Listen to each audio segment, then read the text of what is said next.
Mohan Bagan super giants the real game changers in Indian football എന്ന് വേണമെങ്കിൽ പറയാം. ISLന്റെ തലവര മാറ്റിമറിക്കാൻ ഇവരെ കൊണ്ടേ പറ്റത്തുള്ളൂ. എല്ലാ വർഷവും നല്ല കിടിലൻ സൈനിങ്ങുകൾ അവർ നടത്തുന്നുണ്ട്. ഈ സീസണിലും ജെമി മക്ലാരൻ എന്ന 12 കോടി രൂപ മാർക്കറ്റ് വാല്യൂ ഉള്ള താരത്തിനെയാണ് അവർ ഇന്ത്യൻ സൂപ്പർ ലീഗിലേക്ക് കെട്ടഴിച്ച് വിട്ടിരിക്കുന്നത്.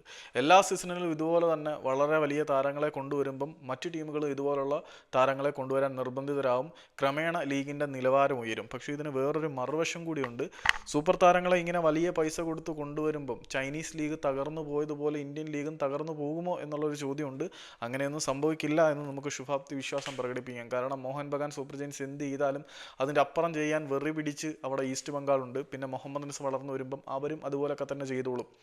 ഇന്ത്യൻ ഫുട്ബോളിൻ്റെ നമ്മൾ മഹാഭാരതം സീരീസ് ചെയ്യുന്ന പോലെ ഇന്ത്യൻ ഫുട്ബോളിൻ്റെ ചരിത്രം ചെയ്താലോ? മോഹൻ ബഗാൻ, ഈസ്റ്റ് ബംഗാൾ, മുഹമ്മദൻസ് ഇവരുടെയൊക്കെ ഫോർമേഷൻ തന്നെ ഇതിൻ്റെ ചരിത്രമായിട്ട് ബന്ധപ്പെട്ട സാധനങ്ങൾ തന്നെയാണ്. അത് പോട്ടെ, ബ്ലാ ബ്ലാ ബ്ലാ ബ്ലാ. അപ്പം ഇന്ത്യൻ സൂപ്പർ ലീഗിലെ ഈ ഒരു സീസണിലെ ഏറ്റവും ഉയർന്ന മാർക്കറ്റ് വാല്യൂ ഉള്ള താരങ്ങളുടെ പട്ടിക ട്രാൻസ്ഫർ മാർക്കറ്റ് ഇന്ത്യ പ്രസിദ്ധീകരിച്ചിട്ടുണ്ട്. അതിനകത്ത് ഒന്നാം സ്ഥാനത്ത് വന്നിരിക്കുന്നത് വേറെ ആരുമല്ല, കേരള ബ്ലാസ്റ്റേഴ്സിൻ്റെ 2 താരങ്ങൾ ഈ ഒരു ടോപ്പ് ലിസ്റ്റിലുണ്ട് കേട്ടോ.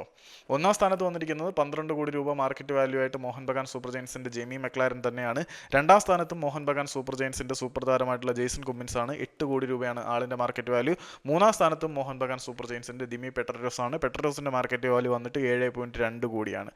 നാലാം സ്ഥാനത്ത് ബ്ലാസ്റ്റേഴ്സ് താരമായിട്ടുള്ള അഡ്രിയാൻ ലൂണയാണ്. അഡ്രിയാൻ ലൂണയുടെ മാർക്കറ്റ് വാല്യൂ 6.4 കോടി രൂപയാണ്. അഞ്ചാം സ്ഥാനത്ത് നമ്മുടെ ദിമിത്രിയോസ് ഡിയമൻഡക്കോസ് ആണ്. ഡിയമൻഡക്കോസിൻ്റേത് 5.6 കോടി രൂപയാണ്. പിന്നെ ഹ്യൂഗോ ബോമസിൻ്റെ മാർക്കറ്റ് വാല്യൂ വന്നിട്ട് 5.6 കോടി രൂപയാണ്. ഒഡീഷയെ കയ്യിലിരിക്കുന്നുണ്ട്. പിന്നെ ജോൺ ടോറൽ 5.6 കോടി രൂപയാണ് ജോൺ ടോറലിനും. പിന്നെ നോഹസോയുടെ മാർക്കറ്റ് വാല്യൂ വന്നിട്ട് 5.2 കോടി രൂപയാണ്. പിന്നെ നോർത്ത് ഈസ്റ്റ് യുണൈറ്റഡിൻ്റെ ഹംസയുടെ മാർക്കറ്റ് വാല്യൂ വന്നിട്ട് 4.4 കോടി രൂപയാണ്. 10ാം സ്ഥാനത്ത് ഈസ്റ്റ് ബംഗാളിൻ്റെ തലാലിൻ്റെ മാർക്കറ്റ് വാല്യൂ വന്നിട്ട് 4 കോടി രൂപയാണ്.